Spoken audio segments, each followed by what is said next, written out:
The thing I realized is, you could be right for someone. You could be perfect. You could even be in love, but it doesn't mean it's gonna work out, When your baby. I wrote it while working low-level jobs on studio films till I had roughly $2,000, which I spent on equipment, sound equipment, camera equipment, to buy everything we would need to make a feature film. You look good. Thanks, you do too. Put on a little weight, but you look good. There was a lot of late nights and a lot of neighbors knocking on the doors and saying, "You're making too much noise." You ever been in love? What? Have you ever been in love? No. You're lying.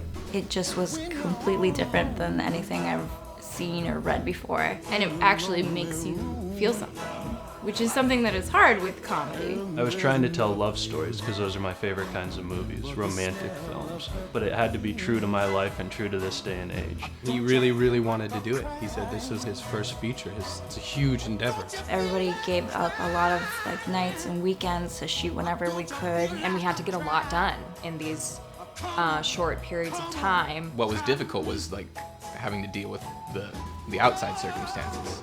I broke my ankle and I couldn't shoot for a long time. Taylor's car got stolen a bunch of times. I totaled another car.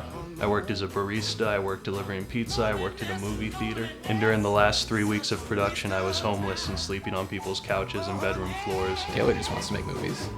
That's really all that matters to him. And I respect the shit out of that.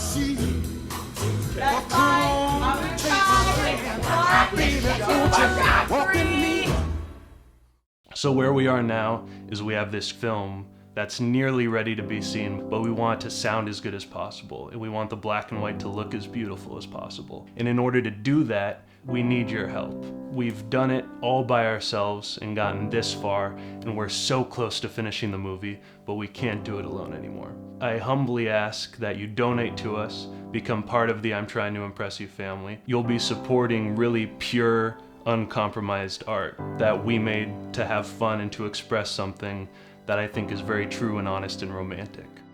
Okay, well, to get as far from that bizarre conversation as possible. Oh, yeah. When you're waiting for a voice to come